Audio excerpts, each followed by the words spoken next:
देश के सबसे पसंदीदा डिबेट शो देश की बहस में मैं दीपक चौरसिया अपने तमाम दर्शकों का, अपने तमाम पैनलिस्ट का और आप सब लोग जो घरों में बैठे हैं, स्वस्थ हैं, आप 2 गज की दूरी का इस्तेमाल कर रहे हैं, बाहर निकल रहे हैं तो मास्क लगा रहे हैं, उन सबका वंदन अभिनंदन करता हूं। मैं चाहता हूं आप स्वस्थ रहें और मस्त रहें। आप जानते हैं देश की बहस का इकलौता शो है जो अपने दर्शकों को बहस के अंदर जोड़ता है। दर्शकों के राय के आधार पर ही हम बहस की दशा और दिशा को तय करते हैं। यही नहीं, पूरे देश के दर्शकों से हमको जो फीडबैक मिलता है उसी के आधार पर हम बहस का टॉपिक भी तय करते हैं। तो आज देखते हैं आज का क्या टॉपिक है, आपने किसको नंबर 1 बनाया है। आज का जो टॉपिक है वो है डॉक्टर्स वर्सेस बाबा रामदेव।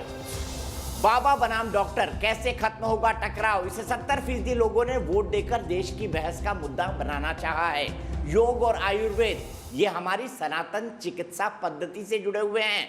योग का इतिहास अगर देखा जाए तो योग का इतिहास 2700 ईसा पूर्व पुराना है। अनादिकाल से हमारे यहाँ योग होता रहा है और योग सबसे बड़े योगी हमारे यहाँ भगवान शिव माने जाते हैं। उसी तरह अगर आयुर्वेद की बात की जाए तो दुनिया का सबसे प्राचीन ग्रंथ है ऋग्वेद, जिसके अंदर आयुर्वेद की बात होती है। साथ ही साथ भगवद गीता, रामायण, इसमें भी चिकित्सा पद्धतियों का बड़ा बड़ा वर्णन किया जाता है। लेकिन उसके बाद 1810 के आसपास आता है मॉडर्न साइंस। इसके बाद डॉक्टर्स होते हैं, MBBS और MD डॉक्टर्स होते हैं और एक नई चिकित्सा पद्धति डेवलप होती है। तब हम डॉक्टर्स के हवाले होते हैं और अब हम जो हमारी मुख्य चिकित्सा व्यवस्था है वो पूरे डॉक्टर्स के हवाले ही है। लेकिन अब आयुर्वेद और योग भी अपने पांव पसार रहा है। क्या टकराव इसको लेकर है? IMA से बाबा रामदेव ने खेद जता दिया। उन्होंने इस शब्द पर, जो शब्द उन्होंने इस्तेमाल किया था कि एलोपैथी को उन्होंने स्टूपिड साइंस कहा था, उस शब्द के लिए खेद जता दिया और खेद जताने के साथ ये कहा कि मैं इसको यहीं विराम देना चाहता हूं। लेकिन उसके बाद बाबा पर FIR, मानहानि का केस, साथ ही साथ कई ऐसे मामले जिनमें उनके ऊपर आक्रामक हमले किए गए। क्या ये टकराव गैर जरूरी है? क्या इस विवाद से बचना चाहिए? और अगर नहीं, दोनों अड़े हुए हैं, तो क्या ये दोनों के बीच का अहम का टकराव है? IMA और बाबा रामदेव पतंजलि चिकित्सा संस्थान और पतंजलि कंपनी चलाते हैं। आचार्य बालकृष्ण उनके सबसे नजदीकी सहयोगी हैं, वो हमसे जुड़ेंगे। लेकिन आज हम ये डिबेट क्यों कर रहे हैं? आज हम ये डिबेट इसलिए कर रहे हैं क्योंकि आज डॉक्टर्स ने 1 तारीख को पूरे देश में ब्लैक डे मनाया है। क्या बाबा के खेद जताने के बाद इसकी जरूरत थी? इसी पर मंथन करेंगे, इसी पर चिंतन करेंगे। लेकिन आज देखते हैं आज का पहला अपडेट और बाबा को लेकर क्या क्या विवाद है।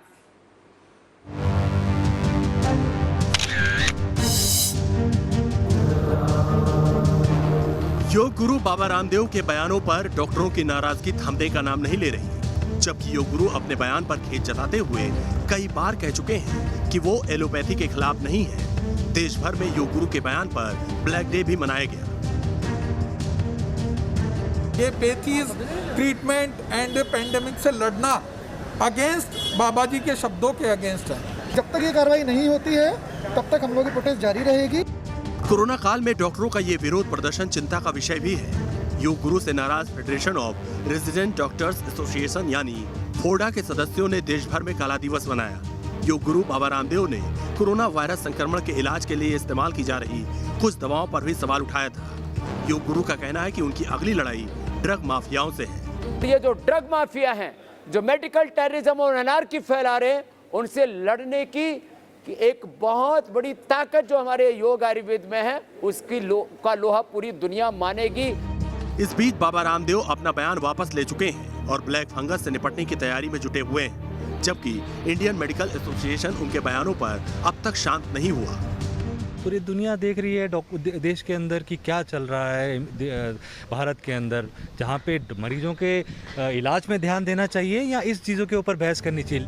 देश की बहस में चर्चा है कि योग गुरु बाबा रामदेव लगातार कह रहे हैं कि वो एलोपैथी के खिलाफ नहीं है और मिलकर साथ चलने का आह्वान भी कर रहे हैं। तो क्या वजह है कि IMA और फोडा जैसे डॉक्टरों के संगठन विरोध प्रदर्शन कर रहे हैं? सवाल है, क्या इस विरोध की कोई और वजह भी है? तो आप जानते हैं देश की बहस में हम एक सवाल पूछते हैं और उसी सवाल के आधार पर हम बताते हैं कि देश की बहस की दर्शकों की क्या राय है। इस बीच हम आचार्य बालकृष्ण से बात करेंगे जो हमारे साथ जुड़ चुके हैं। हमारे साथ हमारे कुछ दर्शक होंगे और उसके बाद एक बहुत बड़ा पैनल मौजूद होगा हमारे साथ। सबसे पहले आचार्य बालकृष्ण की तरफ चलते हैं, लेकिन उससे पहले मैं आज का सवाल आपके सामने रख देता हूं। आज का सवाल है, आईएमए रामदेव के खेत जताने के बाद क्या मामले को बेवजह तूल दे रहा है? हाँ या नहीं में आप जवाब भेज सकते हैं। आप लिखने के लिए स्वतंत्र हैं, अपना ओपिनियन देने के लिए स्वतंत्र हैं। कार्यक्रम के अंत में हम आपकी वोटिंग्स के आधार पर बताते हैं कि देश की बहस की दर्शकों की क्या राय है। वोटिंग के तरीके आपको पता है, मैं फिर से दोहराना नहीं चाहता, लेकिन सीधे सीधे आपको ग्राफिक्स के जरिए मैं वोटिंग के तरीके दिखाऊं। और उसी के साथ मैं आचार्य बालकृष्ण को भी यहाँ पर जोड़ लेता हूँ। आचार्य जी, आपका बहुत बहुत स्वागत है न्यूज नेशन में। सबसे पहले मैं ये जानना चाहता हूँ, क्या स्वामी जी ने जानबूझकर डॉक्टर्स का अपमान किया है? क्योंकि डॉक्टर्स यही आरोप लगा रहे हैं उन पर।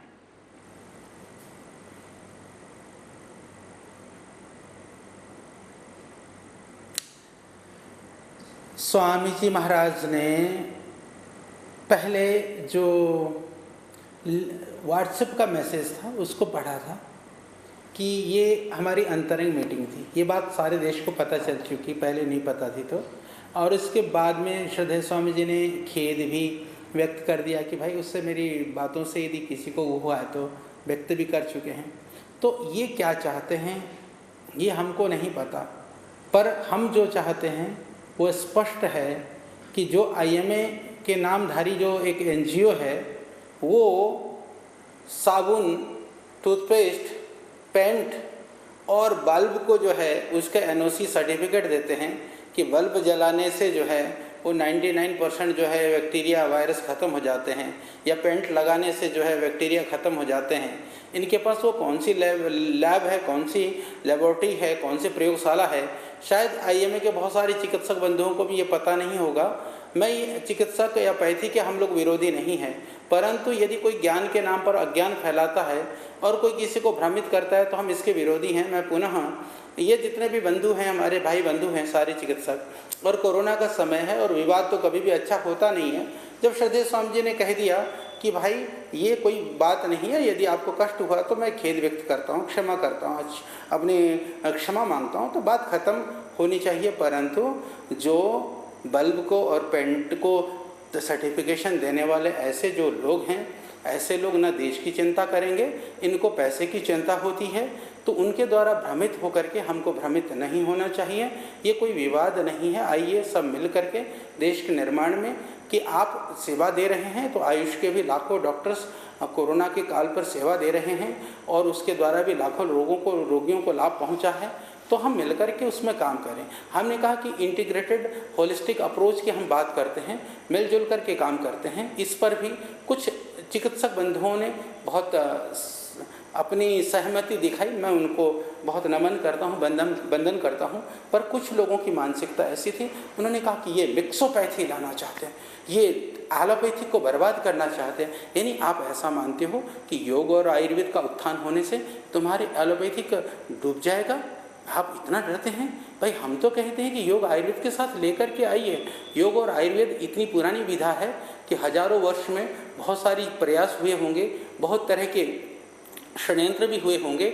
आज भी वो दवाई तब काम करती थी। त्रिफला यदि 1000 साल पहले काम करता था तो आज भी काम करता है। यदि अश्वगंधा यदि कई हजार साल पहले इम्यूनिटी देता था तो आज भी देता है। पर कोरोना के टाइम पर ही आपने कितनी दवाइयाँ लोगों को खिलाई, कितनी दवाइयाँ परिवर्तित हुई, तो उन विषयों पर अभी क्योंकि वो विवाद का विषय हो जाएगा, मैं संवाद ये करना चाहता हूँ कि किसी भी पद्धति में कोई भी अच्छी चीज़, और जहाँ तक रही कि श्रद्धेय स्वामी जी की, मैं पूरी प्रामाणिकता के साथ दीपक भाई आपके चैनल के माध्यम से निवेदन करना चाहता हूँ, कोई एक भी व्यक्ति मदर टेरेसा किसी के पेट में हाथ फेर देती है तो उसको मदर की उपाधि मिलती है। स्वामी रामदेव ने करोड़ों लोगों को नया जीवन दिया है, इसके लिए पूरा देश और पूरा विश्व साक्षी है।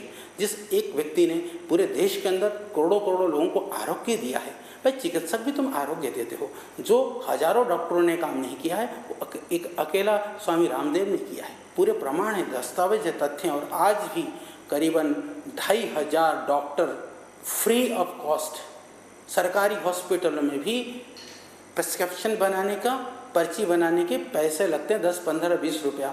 पतंजलि के किसी भी चिकित्सालय में जाकर के वैद्य को दिखाने का कोई भी पैसा नहीं लिया जाता। देश की नहीं, दुनिया की इकलौती इतनी बड़ी लेकिन संस्था आचार्य जी, को श्रद्धेय स्वामी जी के नेतृत्व में पतंजलि चलाता है। इसी तरह से पूरे देश में 10 लाख से ज़्यादा योग जी भाई।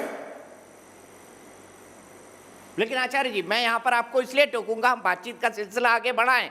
आपने अभी भी टकराव का रास्ता टाला नहीं है, क्योंकि आपका जो बयान है वो आईएमए पर बहुत ही सख्त है। आप ये आरोप लगा रहे हैं उन पर कि एक एनजीओ है और ये पेंट बल्ब इनके लिए नो क्लियरेंस सर्टिफिकेट देता है, तो ऐसे तो टकराव और बढ़ेगा ना आचार्य जी।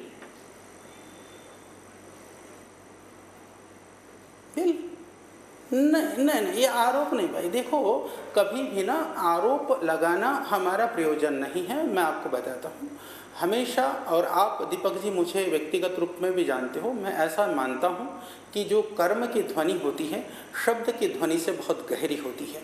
हम कर्म की ध्वनि को गुंजायमान करना चाहते हैं। हम कर्म कर करके देश के लोगों ने हमको प्रेम दिया है, आत्मीयता दी है, स्वीकार किया है।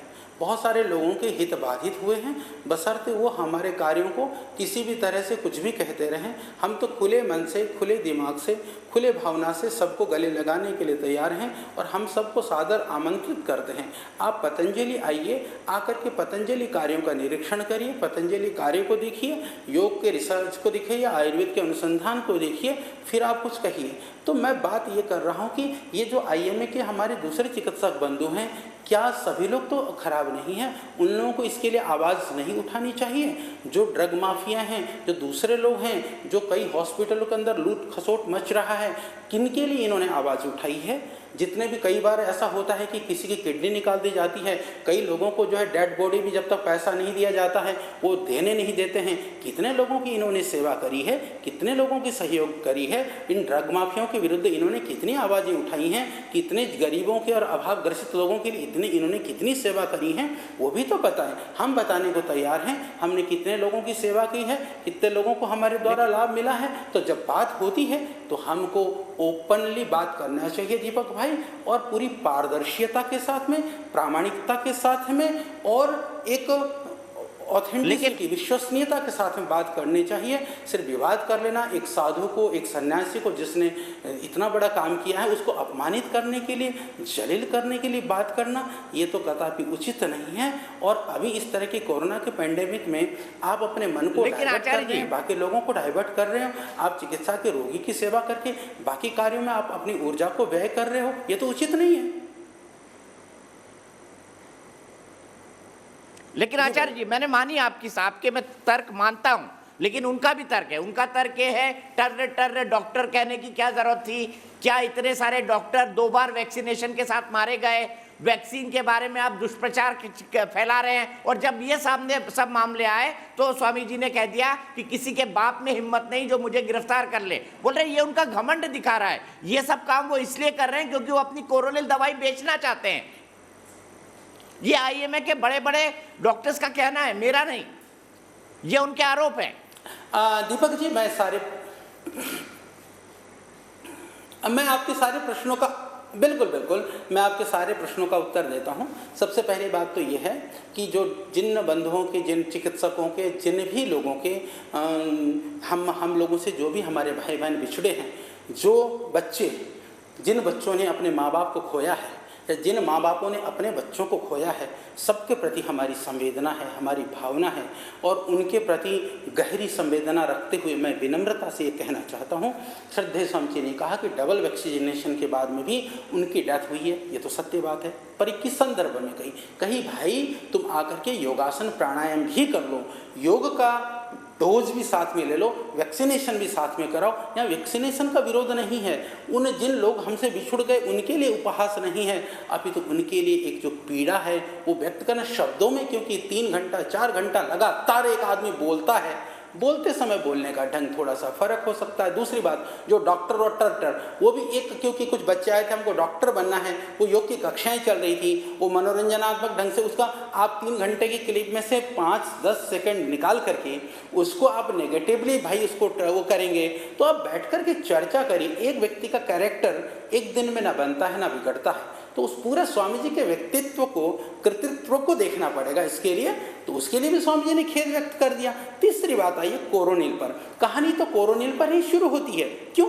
क्योंकि जब दुनिया में औषधि नहीं, उस समय पर पतंजलि के साइंटिस्टों ने रिसर्च करके पूरा इन सिलिको से लेकर के in vivo, in vitro, clinical, pre clinical, clinical case study, her level पर पूरा CTRI से अप्रूवल लेकर के और ड्रग लाइसेंस का हमने पूरी प्रक्रिया फॉर्मेलिटी पूरी कर करके, WHO जो GMP सर्टिफिकेशन लेकर के, COPP के द्वारा फिर सर्टिफिकेशन लेकर के, DGCI से अप्रूवल लेकर के, सारे धंधा करके मैं आपको दीपक भाई और बता दूं, सिर्फ कोरोनिल एक ऐसी औषधि है जिसके करीबन 15 से ज़्यादा टॉप लेवल के रिसर्च जर्नल्स में दुनिया में पेपर पब्लिश्ड हुए, करीबन 10-15 पेपर अभी पाइपलाइन पे हैं।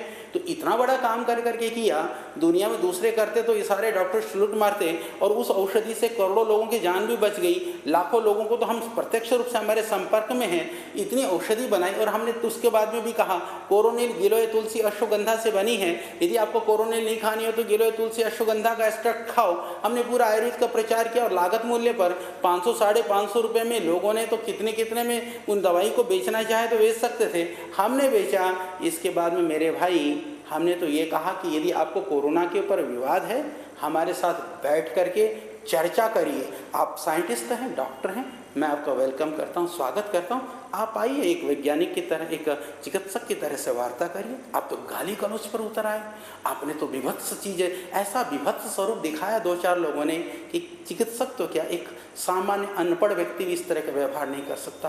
तो हम क्या माने? इसके अतिरिक्त दूसरी बात जो हमको जिस चीज़ ने पीड़ा दिया, आप कहते हैं फर्जी मेडिसिन। भाई मेडिसिन जो खा करके लोग मर गए, जिसको बार बार बदलनी पड़ रही है, जब लाखों लोगों को देने के बाद में कह रहे हैं ये तो काम नहीं करती है, इससे तो कोई लाभ नहीं हुआ, फिर दूसरी बदली जाती है, तीसरी बदली जाती है। जो आप दे रहे थे वो फर्जी है, या हमारी मेडिसिन तो कोरोनिल आज भी है। और मैं आपको पूरी प्रामाणिकता के साथ निवेदन करना चाहता हूँ, मैं चुनौती नहीं दे सकता किसी को, मैं निवेदन कर सकता हूँ कि आप आइए, आप अपने हॉस्पिटलों में, क्लिनिक में, आप क्लिनिक्स में आप कराइए ना, क्लिनिकल कंट्रोल ट्रायल कराइए, double blind clinical control trial कराइए, आप रिजल्ट्स को देखिए, क्योंकि हार्मफुल तो नहीं, कम से कम खा करके मरेगा तो नहीं। मैं निवेदन करता हूँ एलोपैथिक भी जो आप देते हैं ना वो सारी दे दो उनको। एक ग्रुप को सिर्फ एलोपैथी की चिकित्सा करते रहिए, एक ग्रुप को आप एलोपैथी के साथ में इस आयुर्वेद की कर लीजिए, परिणाम अपने आप दिखेगा। क्योंकि एलोपैथिक ने जो करना हो तो करेगा ही, हम रोगी के ऊपर रिस्क भी नहीं होगा, इससे रोगी को नुकसान भी नहीं होगा, किसी के जीवन के लिए कोई खतरा भी नहीं होगा। तो और बाकी आप कहेंगे कि जी आपकी दवाई से नुकसान हुआ, तो मैं निवेदन करना चाहता हूँ कि पूरी टॉक्सिकोलॉजी GMP लैब के ऊपर हमने कराई हुई है, किसी को डेटा चाहिए तो वो भी मैं दे दूंगा। डोजेस के ऊपर भी हमने काम किया, टॉक्सिकोलॉजी के ऊपर भी काम किया, हर लेवल पर रिसर्चेज हो चुके हैं, वो सारे वो लैब हमारे पास, कई सारे काम हमने बाहर के लैबों से भी कराया है, कुछ विदेशों से भी कराया है, तो वो सारे काम स्पष्ट है। ठीक है आचार्य जी, मैंने आपके तर्क माने, लेकिन हमारे कार्यक्रम की विशेषता है कि हम देश के कोने कोने से दर्शक जोड़ते हैं। एक भाई आकाश पासी मेरे साथ जुड़े हुए हैं। आकाश जी क्या कहेंगे, क्या आपको लगता है मामले को बेवजह तूल दिया जा रहा है? खेद जताने के बाद मामला शांत हो जाना चाहिए था? जी जी बिल्कुल सर, मैं ये कहना चाहूँगा, ये जो एलोपैथी और आयुर्वेदिक का ये जो विवाद चला रहा है, ये कोई नया विवाद नहीं है, ये आए दिन चला रहा है। इसका मतलब ये नहीं कि हम एलोपैथी का विरोध करें या फिर आयुर्वेदिक का विरोध करें, दोनों का ही अपना अपना स्थान है, ठीक है सर। तो रामदेव बाबा जी ने जो भी बोला, जो भी उनके शब्द थे या जो भी उन्होंने अपना बयान दिया, हम उनके विवाद पर तो हम आलोचना कर सकते हैं, लेकिन सर हम उनकी आयुर्वेदिक पर आलोचना नहीं कर सकते, क्योंकि आयुर्वेदिक सर ये आज से नहीं चली आ रही है, ये पिछले कई सालों से आयुर्वेद चला रहा है। आयुर्वेदिक है, एलोपैथी है, सबका अपना अपना स्थान है। आयुर्वेदिक की जगह पे आयुर्वेदिक काम आना चाहिए और एलोपैथी की जगह पे एलोपैथी अपना काम करना चाहिए। तो इनके विवाद की वजह से हम इन दोनों चीज़ों का विरोध नहीं कर सकते हैं। क्या स्वामी जी के खेद जताने के बाद मामला शांत हो जाना चाहिए? आकाश पासी जी, आपको क्या लगता है? देखिए, जिस तरह उन्होंने अपने शब्द का प्रयोग किया था हमारे डॉक्टरों के लिए, जिसकी वजह से डॉक्टरों ने आज ब्लैक डे भी मनाया और जिसके लिए उन्होंने शायद से अपने शब्द वापस लेने का प्रयास किया, तो मेरे हिसाब से तो विवाद शांत हो जाना चाहिए, क्योंकि विवाद यहाँ पे आयुर्वेदिक या एलोपैथी का नहीं है, सिर्फ बाबा के बयान और उनके दिए हुए शब्दों का है। ठीक है, ठीक है, बहुत बहुत शुक्रिया आकाश पासी जी। आकाश पासी जी मानते हैं कि विवाद शांत हो जाना चाहिए, बेवजह इसको खींचा जा रहा है, ऐसा आकाश जी को लगता है। लेकिन स्वामी जी सवाल ये है, डॉक्टर कहते हैं कि हम 10-10 साल पढ़ते हैं, 5 साल में MBBS मिलता है, 2 साल में MS मिलता है, उसके बाद हम MD करते हैं, उसके बाद लगातार पढ़ाई करते हैं। ये पतंजलि वाले कौन से हो गए, ना कोई पढ़ाई ना कोई लिखाई, हमको डॉक्टरी पे ज्ञान देने लगे। इस आरोप पर क्या कहेंगे? वो बार बार ये आरोप लगा रहे हैं आप पर, सभी चैनल्स पर।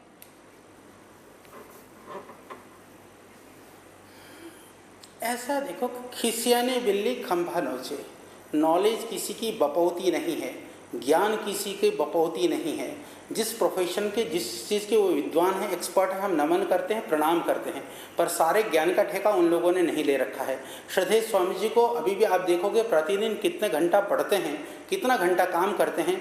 मैं निवेदन करना चाहता हूं कि यदि आप चाहते हैं कि आप बहुत स्वाध्यायशील हैं, बहुत आप परिश्रमशील हैं, तो मैं निवेदन करता हूं कि 4-5 दिन स्वामी जी के साथ रह करके उसी तरह के दिनचर्या को जिएं।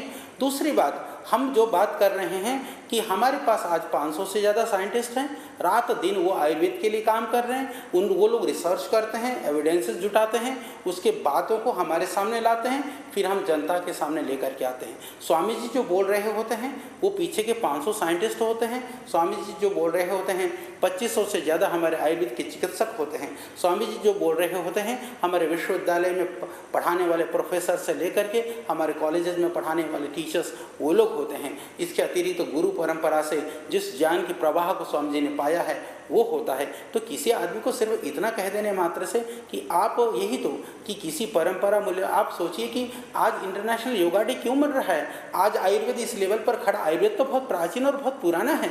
हम लोगों ने जब पतंजलि योगपीठ फेज 1 शुरू किया, दीपक भाई, लोग कहते थे आयुर्वेद के लिए इतनी बढ़िया बिल्डिंग की जरूरत है क्या? यानी लोग ऐसा मानते थे कि आयुर्वेद तो झोपड़ी की और फटी हुई फटीचर विद्या है। हमने उस विधा को आज देश के सामने नहीं, दुनिया के सामने खड़ा किया। हम और काम करेंगे और खड़ा करेंगे। जिसको चिढ़ना है, जलना है, जलते रहें, परंतु ये अपमान करने वाली बातों का प्रयोग और इतना अहंकार अपनी विद्या पर नहीं होने चाहिए। आप आइए, देखिए, हमारे साथ आकर के आप देखो तो सही हम क्या कर रहे हैं। एक आखिरी सवाल स्वामी जी, आचार्य जी, लोग ये कह रहे हैं कि विवाद मतलब स्वामी रामदेव और विवाद मतलब स्वामी रामदेव जी का और फायदा। तो कुछ लोग ये मानते हैं कि आपने बेवजह इस विवाद को खड़ा किया है ताकि पब्लिसिटी होती रहे फ्री में।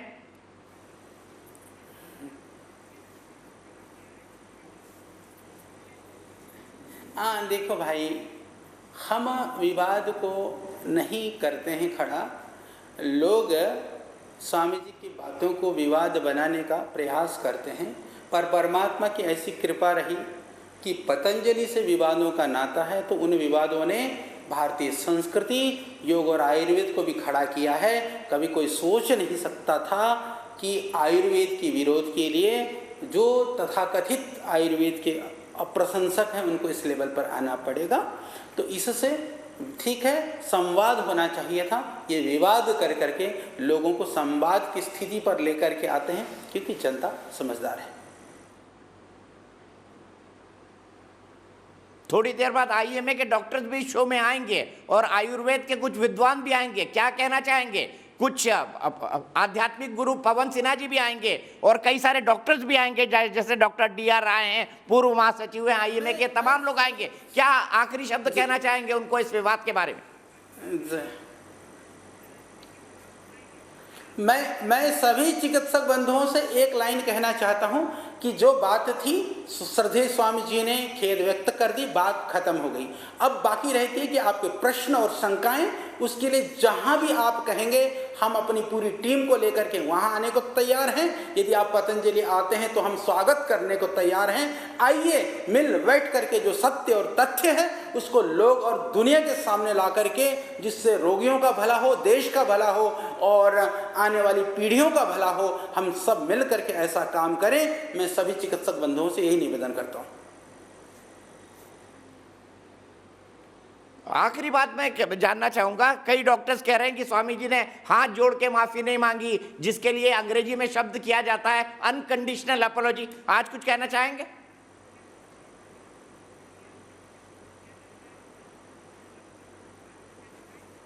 ऐसा देखो, मैं कहता हूँ कि हाथ जुड़ा लो, शीर्षासन करा लो, दंडवत करा लो। जब किसी व्यक्ति को कमल में भी मल दिखता हो, उनके लिए तो कहना ही क्या भाई, समझने वाले समझ रहे हैं। कुग्रह पूरा दुराग्रह, उसको हम छोड़ करके आगे बढ़ें, इसी में है भलाई।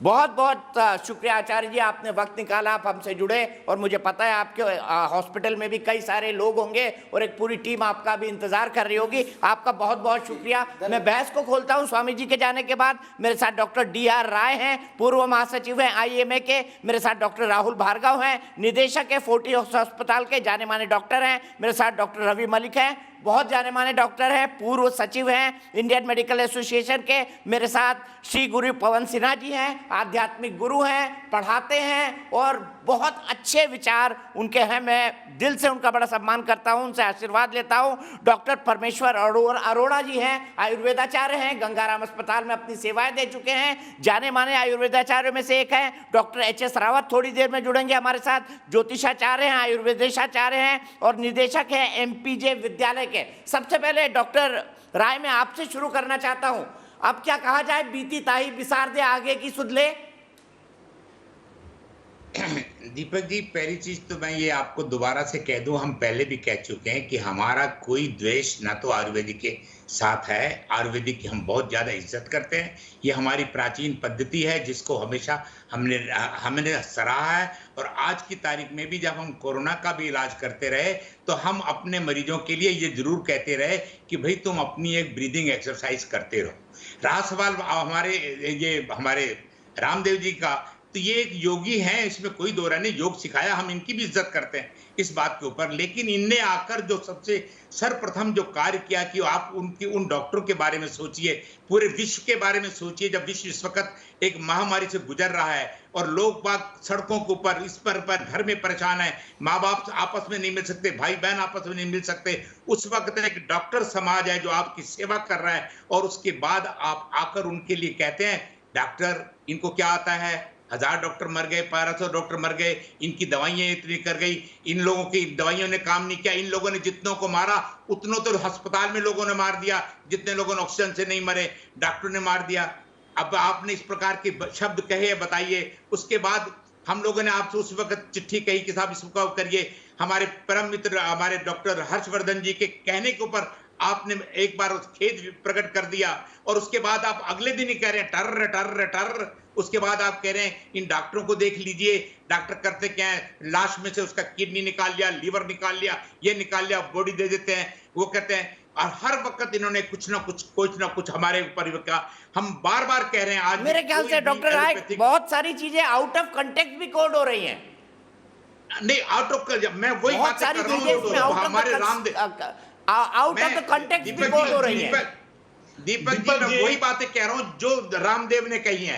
मैं आउट ऑफ कॉन्टेक्स्ट नहीं कह रहा हूँ। जो ऐसा स्वामी कैसा जिसको जुबान पे कंट्रोल ना हो। राहुल जी, 1 मिनट आपके पास आ रहा हूं। अगर आपका प्रिय भाई डॉक्टर है और उसके बाद उसके साथ कुछ हो जाता है, आपका मित्र डॉक्टर है, सारी दुनिया की दुकानें बंद होगी, मंदिर बंद हो गए, सारे मॉल बंद हो गए, डॉक्टर की क्लिनिक बंद नहीं हुई, डॉक्टर ने कभी काम करना नहीं छोड़ा, और उसके मरने के बाद आप कह रहे हो ये डॉक्टर ये अपने आप को नहीं बचाते, हमको क्या बचाएंगे? आपने इतनी बेहुदा, आप सोचिए उसके परिवार के ऊपर क्या बीत रही होगी, जिन लोगों ने अपने परिवार को खो दिया है। उसके बाद ठीक है, मैं एग्री करता हूं आपकी बात से, मैं आपके इस तर्क से सहमत हूं, मैं आपके इस तर्क से सहमत हूं डॉक्टर राय, मैं आपके इस तर्क से सहमत हूं। हाँ, बोल लीजिए, कंप्लीट करिए प्लीज। नहीं, मैं आप तर्क से सहमत, हम उसी बात पे कह रहे हैं ना। आप उसके बाद देखिए, उसके बाद अब अच्छा, इन्होंने हमारे जो प्रोटोकॉल दिए गए थे, हम प्रोटोकॉल के हिसाब से काम कर रहे थे। और आप जानते हैं कि 2020 के अंदर जिस वक्त ये महामारी फैली, किसी के पास कोई कारगर इलाज नहीं था, हम एज डॉक्टर होकर मानने को तैयार हूं। हिट एंड ट्रायल के बाद हमने अपने उसको SOP को बदला, लाइन ऑफ ट्रीटमेंट को बदला, और पूरे विश्व ने बदला। और हर चीज को किसने दिया? हमारी ICMR ने दिया, हमारी गवर्नमेंट ने दिया, हमारी मिनिस्ट्री ने दिया। उसको चैलेंज का आप कर रहे हैं, उसको चैलेंज एक school drop out highly qualified आदमियों को चैलेंज कर रहा है कि इनको आता क्या है। एक बात, दूसरी बात में आ जाता हूं, कोरोनिल के बारे में बहुत बात करते हैं। कोरोनिल की दवाई 2020 के अंदर महामारी जब फैली मार्च के अंदर, और इन्होंने अप्रैल जून के अंदर कोरोनिल बना दी 3 महीने के अंदर, 3 महीने में सारी ट्रायल कर दी। और डीआरडीओ जैसी संस्था 2020 से लेकर मई 2021 तक उन्होंने अपनी एक डोज दी है, दवाई दी है। ये उनसे भी बढ़ के हो गए। हम फिर कह रहे हैं हमें हमारा आयुर्वेदिक के साथ कोई दुश्मनी नहीं है, हम उनकी इज्जत करते हैं।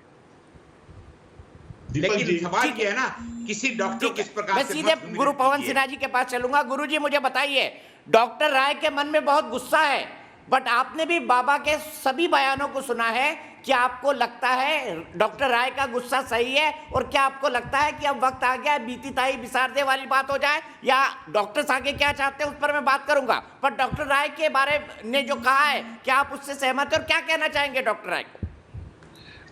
डॉक्टर राय साहब ने जो अभी बात कही है, इनका जो अपना गुस्सा है, अपने मित्रों का जो नुकसान इन्होंने देखा है, उस हिसाब से वह दुख, वो क्षोभ, वह जस्टिफाइड है, उसमें कहीं कोई दो राय है ही नहीं।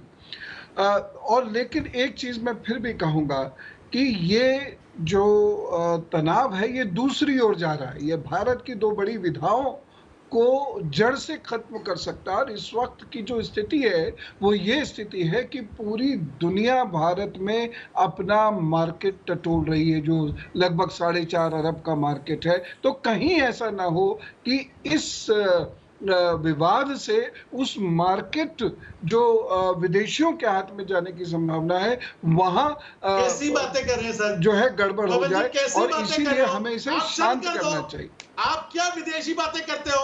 आप ये कपड़े उतार दो, ये चश्मा उतार दो, क्या विदेशी बातें करते रहते हैं आप? ये क्या नेशनलिज्म को साइंस से मिक्स करते हैं? नेशनलिज्म अलग है, साइंस अलग है।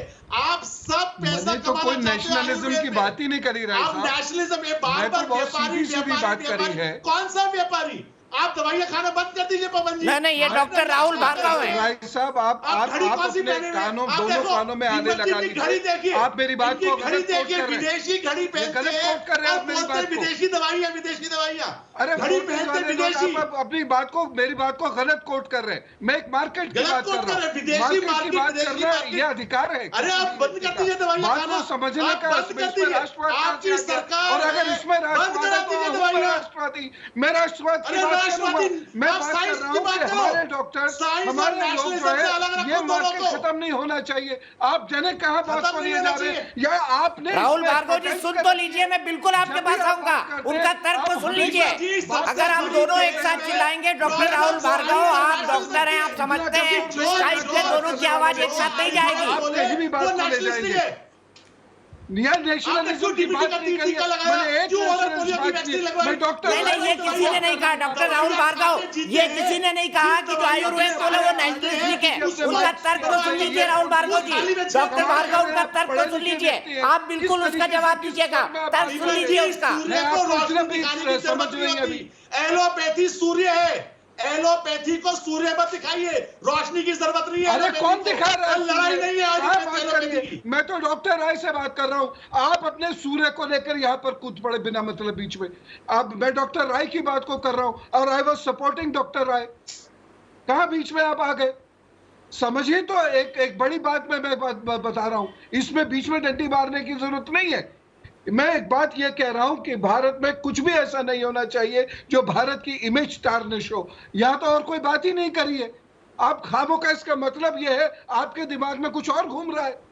इसका मतलब यह है कि आपके दिमाग में कुछ और बातें चल रही है, जो आप जरा सी भी बातों को लेकर तुरंत राजनीति लग गए वहां पर।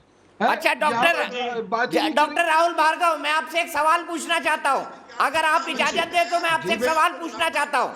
दीपक जी पूछे। डॉक्टर राहुल भार्गव, मैं आपसे एक सवाल पूछना चाहता हूँ, क्या मैं पूछ सकता हूँ? पूछिए दीपक जी, आप बोलिए, आप बोलिए, उसके बाद मैं आपसे सवाल पूछूंगा एक। नहीं, आप बोलिए, आप कंप्लीट करिए, पहले आपके बोलने का मौका है। आपने गुरुजी के टाइम पे बोला था, आप बोलना चाहते हैं, आप पहले से हाथ उठा रहे थे, आप बोलिए, अपनी बात रखिए, उसके बाद मैं आपसे सवाल पूछता हूँ। सिंपल सी बात है, एलोपैथी वो सूर्य के समान है जिसको रोशनी की दिखाने की जरूरत नहीं है। हमें अपनी पद्धति जो हमने 15 साल पढ़ी है उस पर विश्वास है। जिसको विश्वास करना है वो विश्वास करेगा। जिसको नहीं करना, डेमोक्रेटिक कंट्री है, वो नहीं करेगा।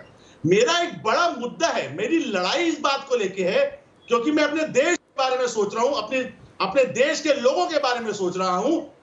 मेरे को जो लोग ये बहका रहे हैं आयुर्वेद का बहाना देके अपनी पर्सनल ग्लोरी और पर्सनल धर्म को बढ़ाने के लिए जो लोगों को बहका रहे हैं, वो उनको मृत्यु के दरवाजे पे धकेल रहे हैं। आप आयुर्वेद एलोपैथ की बात करते हैं, मैं कहता हूं मेरी साइंस कहती है मैं 100% लोगों को नहीं बता सकता, मैं एलोपैथी 100% को नहीं बचा सकता। लोगों के पे ट्रायल होता है, दवाई बनती है, करोड़ों लोगों की जान बचती है। DPT vaccine, oral polio vaccine, small pox 28 crore लोगों को हर साल बचाती है। कोरोना वैक्सीन आपने देख लिया क्या हालत है। मेरा विरोध जो बड़ बोले पे है उस पे है। आपने देख लीजिए जब हम आजाद हुए थे हमारी आयु जो थी वो 50 साल थी। 75 साल में एलोपैथी के माध्यम से आज हम 75 साल तक जिंदा है। दीपक जी आप भी जिंदा है, पवन गुरु जी भी जिंदा है, हम सब जिंदा है। कोई ना कोई तो चीज होगी। ठीक है, लोग जो बहका रहे हैं, दिक्कत क्या है, सच्चाई बता दो। मुझे आप बताइए, सच्चाई बताओ, मुझे आप एक बात बताइए, मैं जवाब देना चाहूंगा। मुझे एक बात बताइए, डॉक्टर राहुल भार्गव, डॉक्टर राहुल भार्गव, क्या परमेश्वर अरोड़ा, मैं जवाब देना चाहूंगा राहुल भार्गव को। आपके हाथ में पासपोर्ट दे करके हमने अपनी कंडीशन परमेश्वर जी एक मिनट आ रहा हूँ, एक मिनट आ रहा हूँ। डॉक्टर राहुल भार्गव मैं आपसे एक सवाल पूछना चाहता हूँ, अनुमति है? देश मान जाएगा। आप अच्छी प्रैक्टिस करके बढ़िए ना, आप दूसरे की लकीर को अच्छा एक doctor Rahul Bhargav, doctor Rahul Bhargav, doctor Rahul Bhargav, Parmeshwar Arora जी एक मिनट रुक जाइए, परमेश्वर अरोड़ा जी एक मिनट रुक जाइए। राहुल भार्गव जी से मेरा एक सवाल है, राहुल भार्गव जी से मेरा एक सवाल है। खींच लो, दूसरे को खींच लो, तथ्य नहीं है, लाइन में दम नहीं है। परमेश्वर अरोड़ा जी 6 साल पढ़े, बाबा 8वीं पास करके उनको योग गुरु से आयुर्वेद गुरु बना दिया। वाह, इतनी अच्छी कोरोनिल दवाई है तो एक मिनट आप बहुत व्यक्तिगत हो रहे हैं डॉक्टर राहुल भार्गव, डाल दो। डॉक्टर राहुल भार्गव, डॉक्टर राहुल भार्गव मेरे सवाल का जवाब दे दीजिए। डॉक्टर राहुल भार्गव मेरे सवाल का जवाब दे दीजिए। मेरा बड़ा सीधा सा सवाल है, ज्ञान बड़ा या विज्ञान? ज्ञान बड़ा या विज्ञान? सर ज्ञान सबसे बड़ा, विज्ञान को लेके जान को बचाना सबसे बड़ा विज्ञान, जान बचाने वाला विज्ञान सबसे बड़ा। नहीं आप सीधा जवाब दीजिए ना, एक को चुनिए, ज्ञान बड़ा या विज्ञान? सर जान बचाने वाला विज्ञान सबसे बड़ा और जान लेने वाला विज्ञान सबसे बड़ा गुनाह। जिस आदमी ना ज्ञान बड़ा या विज्ञान? अरे विज्ञान किस शब्द से बना? ज्ञान से बना कि नहीं बना? सर ज्ञान बड़ा हुआ कि विज्ञान? आप खुद तय कर लीजिए। सर जो विज्ञान जान बचाए वो सबसे बड़ा विज्ञान। सिंपल आप लोगों के सर हमारे यहाँ पर देखिए सर अगर इंडियन माइथोलॉजी की बात करेंगे तो सूरदास सबसे बड़े कवि हुए, देख नहीं पाते थे, उनके नाम की आज भी कहावतें चलती है। सर आज की तारीख में आप मानेंगे सूरदास सबसे बड़े कवि थे? अरे वो 200 साल पहले थे।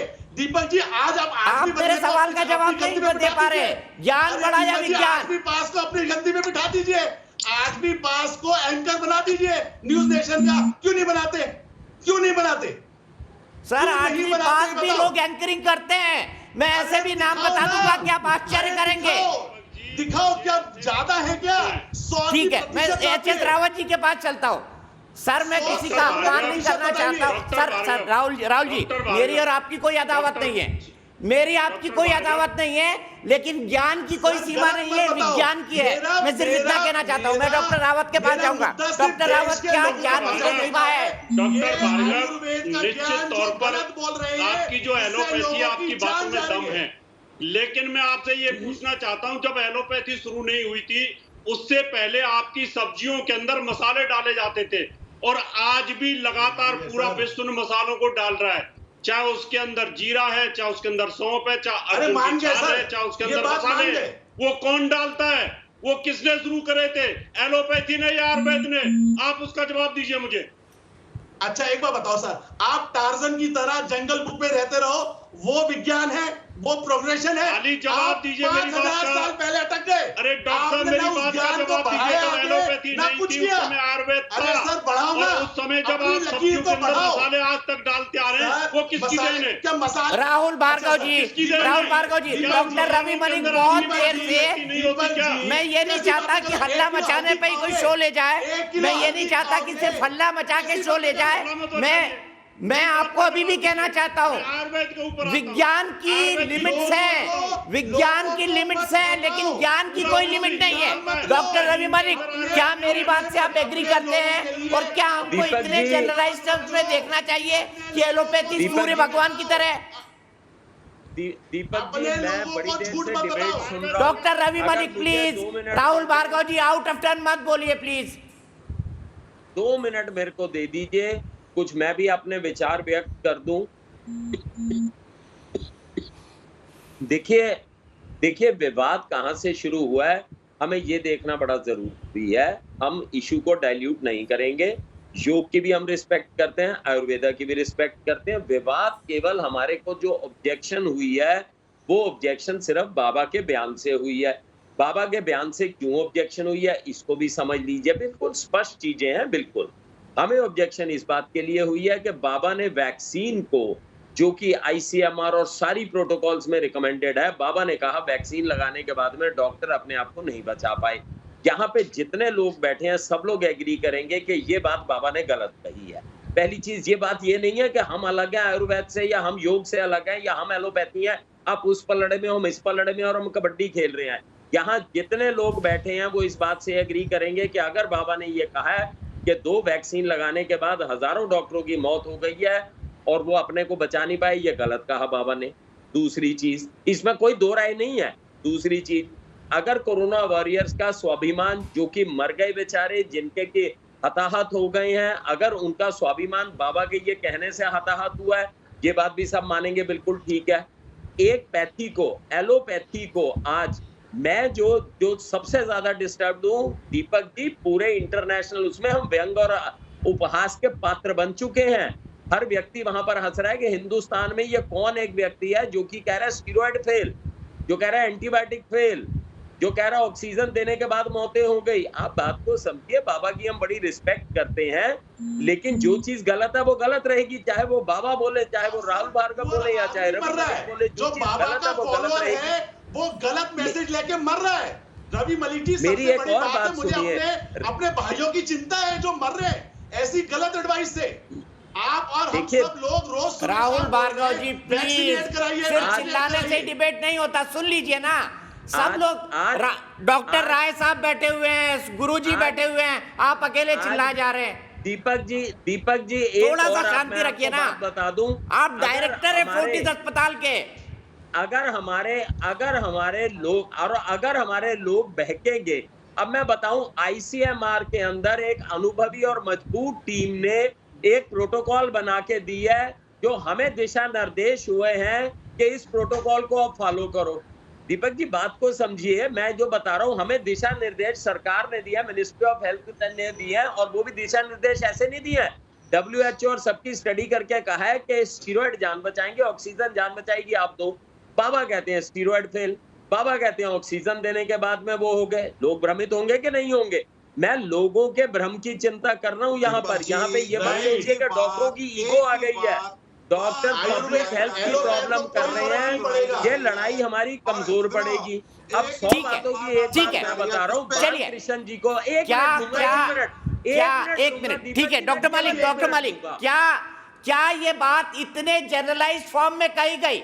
क्या ये बात इतने जनरलाइज्ड फॉर्म में कही गई? मैं डॉक्टर अरोड़ा के पास जाता हूं। डॉक्टर अरोड़ा, क्या इतने सिंपल तरीके से इतनी कंफ्यूजिंग बातें बाबा रामदेव ने कही? आपको क्या लगता है, रवि मलिक जी की बात से आप एग्री करते हैं? देखिए, हम बाबा ने एक पैथी के लिए जो 2 शब्द बोले कि ये स्टूपिड है, दिवालिया है, यहां तक हम उनका विरोध करते हैं। बाकी अगर प्रोटोकॉल की बात करेंगे, बाकी एविडेंस बेस्ड साइंस की बात करेंगे, बाकी रिसर्च की बात करेंगे, तो मैं ये कहना चाहता हूं, सब अपने भाइयों को, साथियों को जो एलोपैथ के हैं, उनकी साइंस बोगस साइंस है। 5 साल 10 साल एक मेडिसिन को बनाने में लगाते हैं, और 3 साल बाद ही उसको विड्रॉ कर दिया जाता है। ये कह करके ये गलत बात कर रहे हैं आप। और जानते हैं नहीं पर डॉक्टर अरोड़ा इतना जनरलाइज्ड भी नहीं हो, इतना जनरलाइज्ड भी नहीं हो। मॉडर्न मेडिकल साइंस ने भी आपको बहुत कुछ दिया है, इतना जनरलाइज्ड भी मत हो आप। दवाई लेते हैं, सूर्य कह रहे हैं, बोलते हैं कोई भी देखिए सुनिए 5 साल में राहुल आप हमारी लाइफ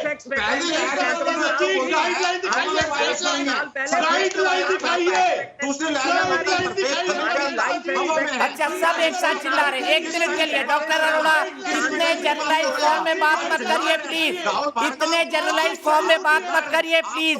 मैं अपने एक दर्शक के पास चलता हूँ, मुकेश सिंह अहमदाबाद से। मुकेश सिंह जी क्या कहेंगे आप इस पूरे विवाद पर? मुझे लगता है दीपक जी कि इस वक्त देश कोरोना जैसी महामारी से जूझ रहा है। इस वक्त हमको ना आयुर्वेद और एलोपैथ के झगड़े पड़ना चाहिए, बल्कि हमको मिलकर कोरोना को हराना है। दीपक जी आवाज आ रही है?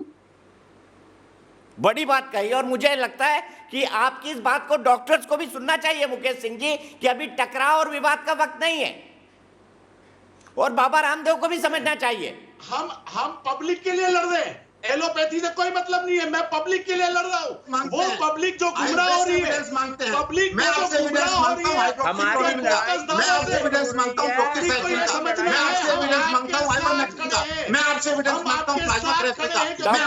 डॉक्टर भार्गव मुझे आप हर के बीच में बोल रहे। डॉक्टर भार्गव, डॉक्टर राय को भी बोलने दीजिए, रवि मलिक जी को भी बोलने दीजिए, रावत जी को भी बोलने दीजिए, गुरु जी को भी बोलने दीजिए। अब अभी तक मैंने डॉक्टर रावत से कोई कमेंट नहीं लिया, सीधे डॉक्टर रावत के पास जाऊंगा। डॉक्टर रावत जी, क्या चीजों को इतने जनरलाइज फॉर्म में लेना चाहिए और सिर्फ डॉक्टर रावत का ऑडियो?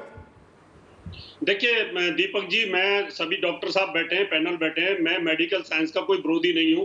मेडिकल साइंस ने भी प्रोग्रेस की है, लेकिन मेडिकल साइंस से पहले आयुर्वेद ही था, और जो आज ये जितनी भी चीजें घरों के अंदर यूज करते हैं वो आयुर्वेद का ही हिस्सा है। डॉक्टर राहुल से मैंने पूछा था कि राहुल जी आप ये बताइए कि जब आपकी मेडिकल साइंस नहीं थी, उस समय पर आपके फूड के अंदर, खाने के अंदर विदेशी लोग जितने भी थे वो आयुर्वेद का ही इस्तेमाल करते थे, और अभी उन्होंने वहां पर मांसाहार को छोड़ना शुरू कर दिया है। अब हिंदुस्तान के अंदर भी लोग आने शुरू हो गए कि मांसाहार को छोड़िए।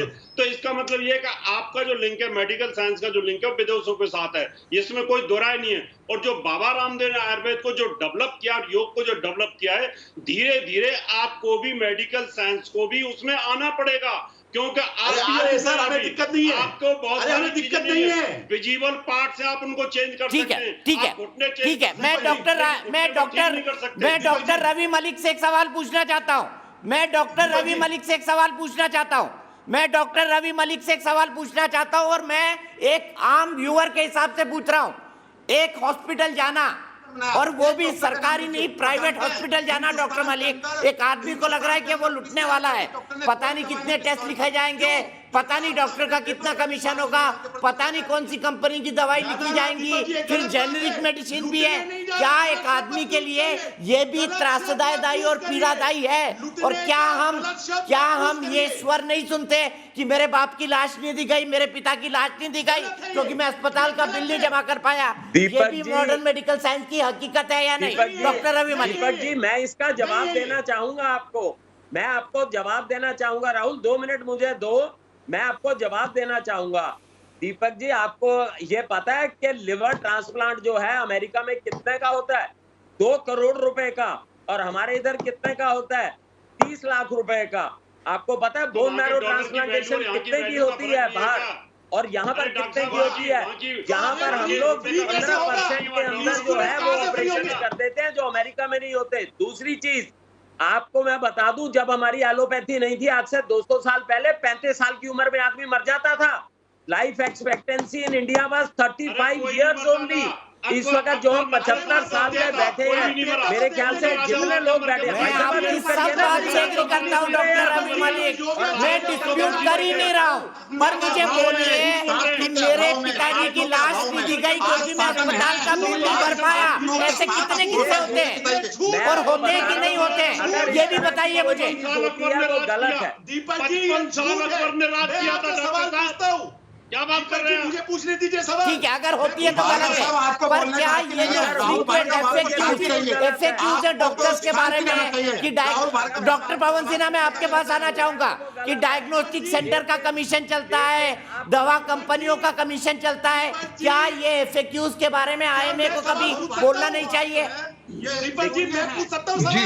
मैं पूछ सकता हूँ क्यों न्यूज चैनल पे 5 सेकंड? बिल्कुल पूछिएगा, मैं आपको वक्त दूंगा, मेरे पास डिबेट में आधे घंटे बचे हैं अभी। गुरुजी अभी अपनी बात कहेंगे, पवन सिन्हा जी।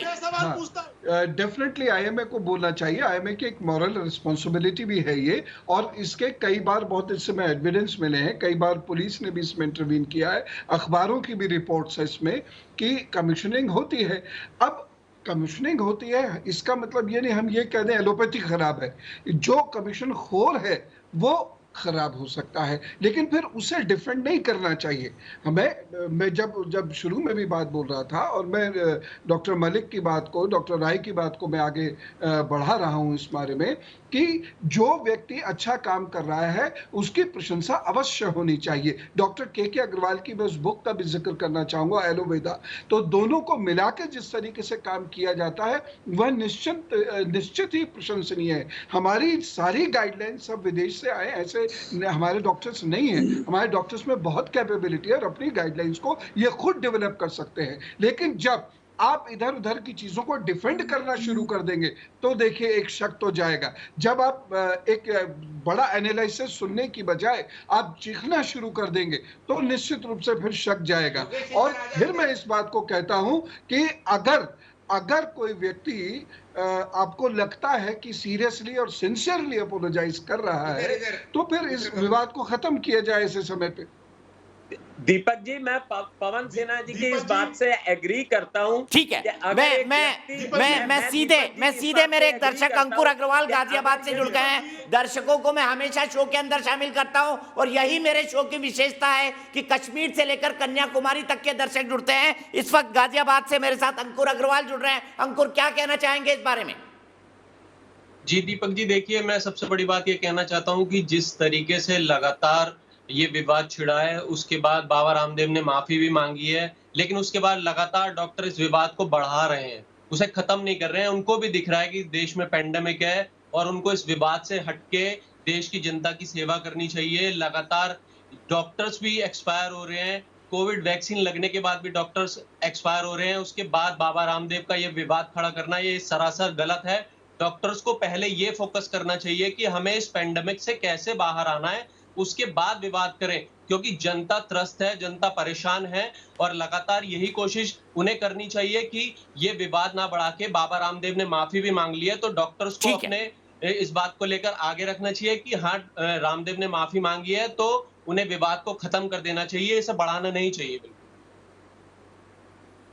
ठीक है, विवाद को खत्म कर देना चाहिए, ये अंकुर का मानना है। अंकुर, आपकी राय के लिए बहुत बहुत शुक्रिया। ब्रेक के लिए रुक रहा हूं, ब्रेक के बाद फिर वापस आऊंगा। मैं कह रहा हूं आयुर्वेद भी महान है, एलोपैथ भी महान है, भारत देश भी महान है, क्योंकि यहां पर भिन्न भिन्न संस्कृतियां मिलती हैं, गंगा जमुना की तरह रहती हैं। बट सवाल ये है कि एक बड़े सवाल के लिए क्या हम विज्ञान और ज्ञान का कंपेरिजन, या विज्ञान और ज्ञान में कौन बड़ा है, इसका कोई सीधा जवाब नहीं हो सकता। लेकिन मैं आपको इतना बता दूं, विज्ञान शब्द ज्ञान से बना है, इस पर ध्यान दीजिएगा। ब्रेक के बाद आएंगे, फिर हम बात करेंगे और बात होगी बड़े सवाल के बारे में कि क्या बाबा ने देशद्रोह किया है। ब्रेक के बाद।